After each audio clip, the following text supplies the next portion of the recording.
Hey guys, you may wonder why I'm starting today's video with a cigarette butt.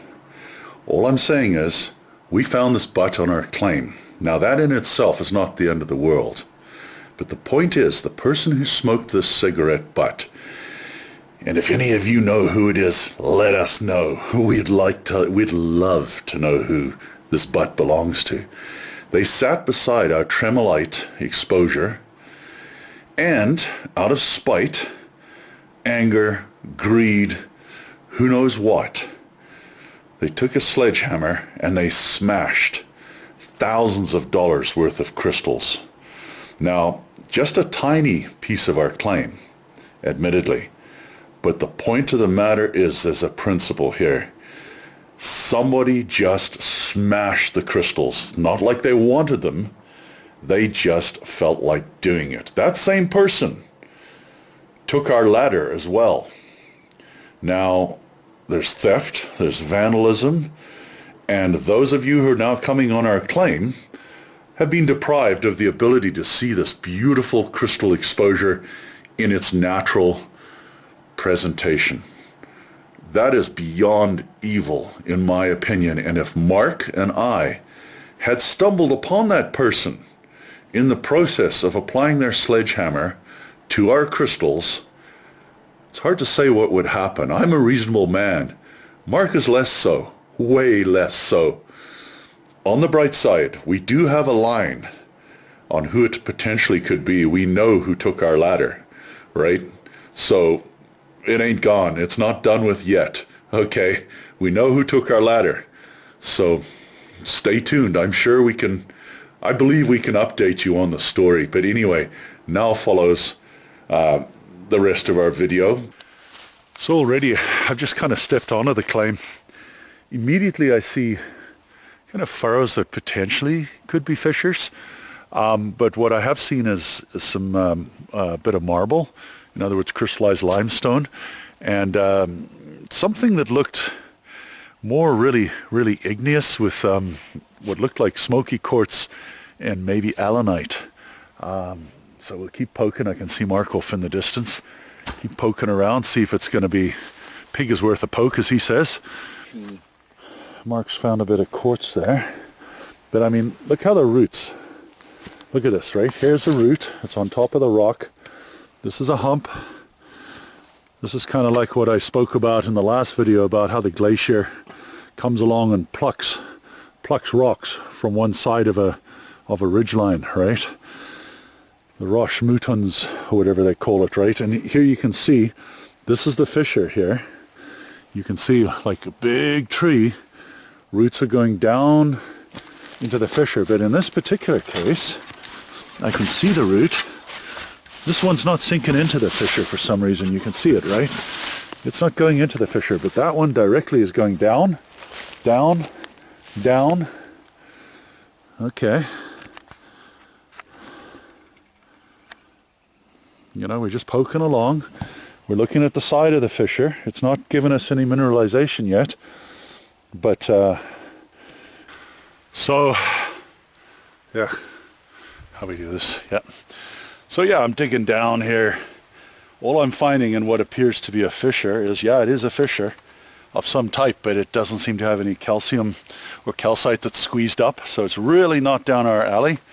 There's a lot of granite in the walls, little bit of gneiss kicking around here. I mean, they're all good signs, but it's not showing us what we're looking for right now. We'll look around a bit longer, but who's to say? Yeah. All kinds of little fishery sort of things, but no calcium vein dikes. Very unfortunate. This is how we do it, man. We got to walk the land.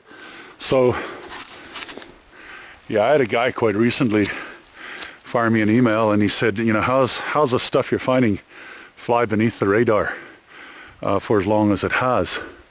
Because quite honestly, what we find is often in a relatively public location. And the point is, rockhounds are not necessarily people who think outside the box, or at least there's a lot of rockhounds who don't think outside the box. You You got to basically look at an area and go, okay, just because minerals were found there doesn't mean they can't be found outside the man-drawn boundaries or person-drawn boundaries, right? So boundaries mean nothing. It's where does the geology go? You got to follow the geology. So you get great crystals here. There's a good chance if it's a fissure or a large pegmatite, you're going to find great crystals on the other side of whatever boundary has been drawn there, a fence or just something on a map. You got to look outside that as well. So what are you finding, Mark? Not much. There's stuff here. It's not dark star amazing. No, eh? No. It's half-ass. How's that? Well, dark star is not half-ass. This is not amazing. It's okay. We got to have the best of the best. It's okay. Yeah, but exactly. okay, don't cut it. Nope, you're quite right.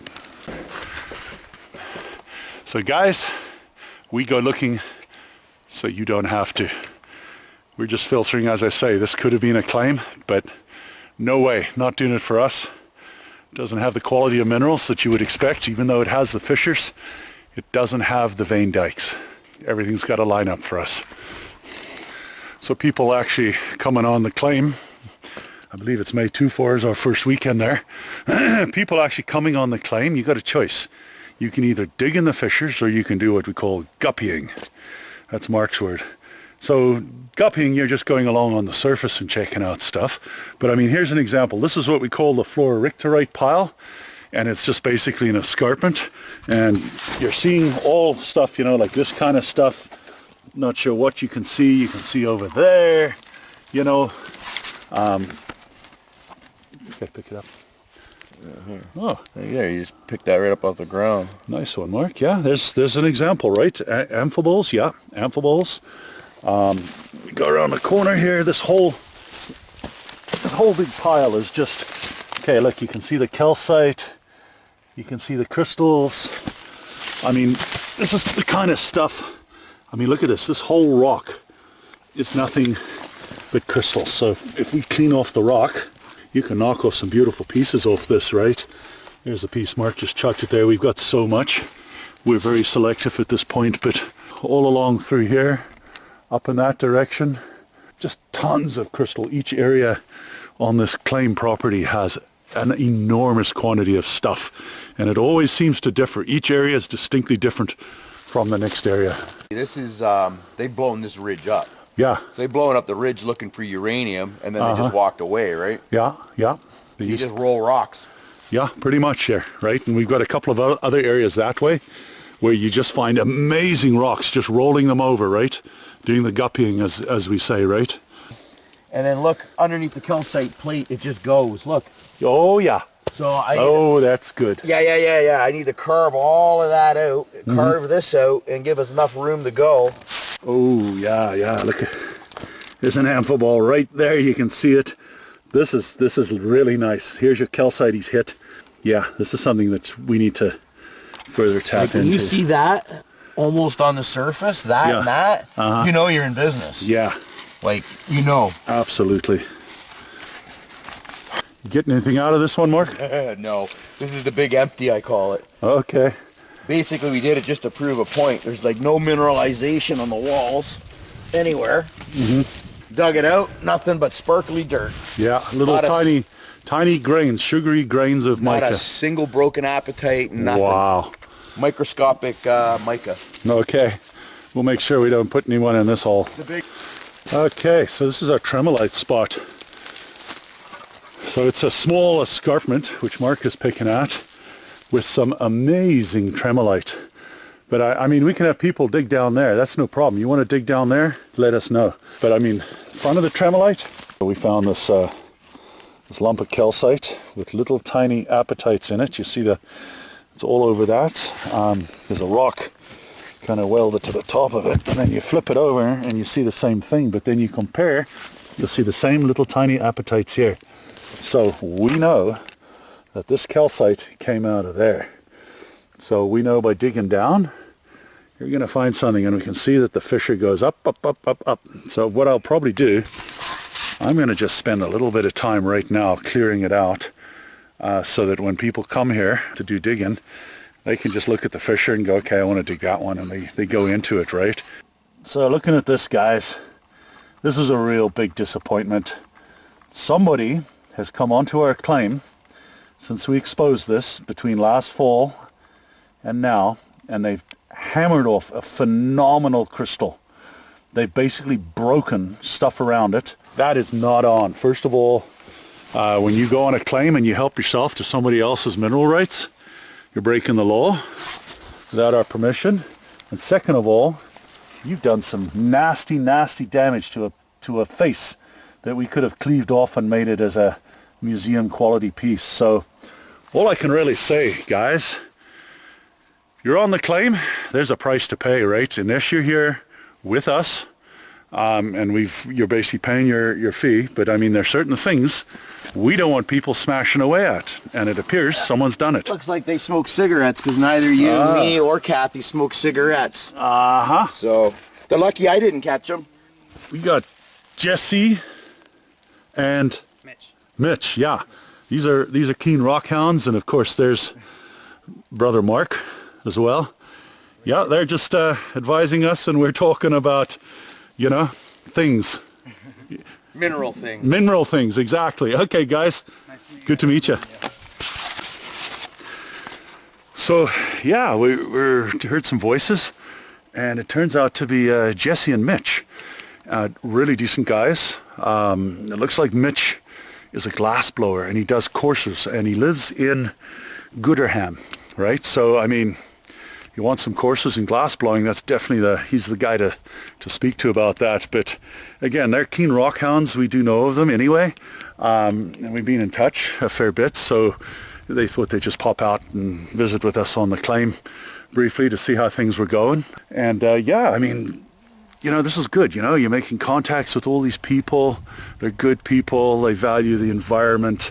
So I mean, he was equally shocked to see the damage that had been done by the vandals, whoever they were. I almost think they weren't even Rockhounds. The Rockhounds would have more respect than to go and smash a crystal like that. Anyway, I'm ranting on, or I'm not even ranting, I'm just moaning on about it. This here is a hole, we call it Brokeback. This is where Mark had his terrible accident and had to crawl to his car. But as things were coming out of the hole, you know, they were covered in mud, but I mean, now that we look at them, they've been washed off through the winter by the rains and all that kind of thing. And I mean, you look at stuff now, I mean, yeah, okay, that's some kind of crystal form. You've got a bit of mica here, you've got something that's going to be very lustrous there, and then some really rough looking, probably amphibole or something. And there's so many examples of this stuff, eh? Like, I mean, you can just tell there's good mineralization down in the bottom of Brokeback, right? And one thing is, if somebody particularly wants, they can take this side of it and dig along. And right now I'm opening a fissure just behind me that runs parallel, and I've already hit calcite. So hitting calcite's a very good sign. I'm going to keep going down, and I'm going to stop as soon as I start hitting crystals, because that's what we want to leave for those of you coming. We're just trying to open some fissures now. And again, if you haven't signed up, but you'd like to get on the land sometime in the near future, May 24 is our first weekend. We do Friday, Saturday, Sunday. It's $50 a head. And of course, we'll do our damnedest to make sure you have a good time, right? No bugs at this time of year as well. That's fantastic. Okay, what are you finding, Mark? Well, a little fissure here. And I went this way, the wall's empty. And then what, I'm down maybe not even a foot. And this wall's already showing crystal. Oh. There's mica right there on the surface. Okay. And it looks like it's nicely formed. Okay. And this chipped off. The green rock, yeah. You see the green rock. You see that, you think what? Titanite. Yeah, exactly. Titanite. And this is an extension of the Brokeback. So I'm working the other far end. Again, you got to get deep on this. So, okay, I've been working this little sort of nook there on the edge of Brokeback, right? And of course you've got the calcite. And where the calcite has touched a gneiss, on this side the mica schist really doesn't seem to be yielding a lot in the way of the crystals. But it seems that this overlying layer, it's seriously undercut, right? So, I mean, underneath there are some really impressive looking amphiboles, right? And again, there's just an example. It's kind of shiny, just a piece that was broken off laying there.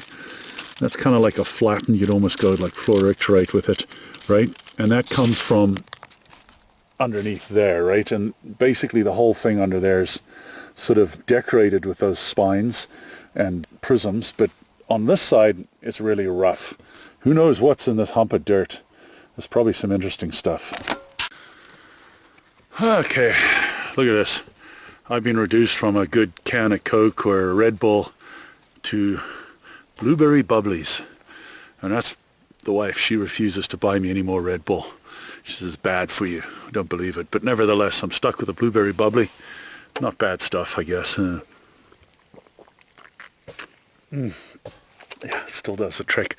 But anyway, okay, I don't know if you can see this very much, but it almost looks like it's very shiny, super shiny along the edges. It's a mixture of all kinds of amphiboles, and as I say, this one's very shiny, and it's coming out of the sort of triangular area right next to the broke back, right? So I'm also employing the brush. If you're coming up here, do not come without a brush. You need the brush because you've got to basically, everything you take out of the pit, you give it a good brushing off.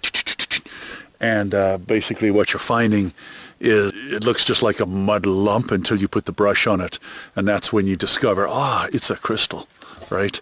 And over there, that's my man Mark there. He's working like a dog.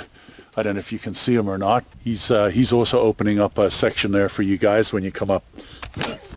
So this one I just took the brush to. It just looked like a lump of mud. I'm taking the brush to it. So what you're looking at here is that's a stack of mica going up to the top where you can see the actual top of the mica, and then all around it are amphibole crystals as well. So it's kind of a nice thing, you know. And of course underneath there, it's just, as you can see, I'm going to try and just see if the camera will focus and show you, but you've got all kinds of crystals underneath. There's a bit of calcite. That's always a good sign. And of course we've got some other, you know, this one got a nice brushing, and it's basically a clustering of what looks like very small, maybe feldspars or something. So step one, we found the fissure. Now I cross-cut. I go across the length of the fissure. I just dig a narrow sort of little trench like I'm doing there until I hit rock. And I want to establish the walls on either side so I know where I'm digging. And then when I'm looking at the walls, I'm also determining which side is the better for mineralization and therefore where to dig. I've hit a root here, and the root is lying on top of the actual flat rock. So I'm now following the root to where it's going to dip down. The root doesn't get that thick when it just sits on top of flat rock. It's going to go down deep into the fissure. So this means I've got to go back this way following the root, and I would imagine most likely the fissure's there. Mark's finding some good stuff. Let's check it out, brother. Let's have a look. Important point. The roots are your friends. Follow the roots, lead you to the fissures. So Mark has been digging downwards here. He's going underneath. Again, some lucky person is going to have this pocket. And in this pocket, you know there's going to be crystals. They'll all have sunk down to the very lowest part of the pocket. But because he can put his hand underneath that wall and feel crystals, you know that crystals also will have formed, free-formed in this area,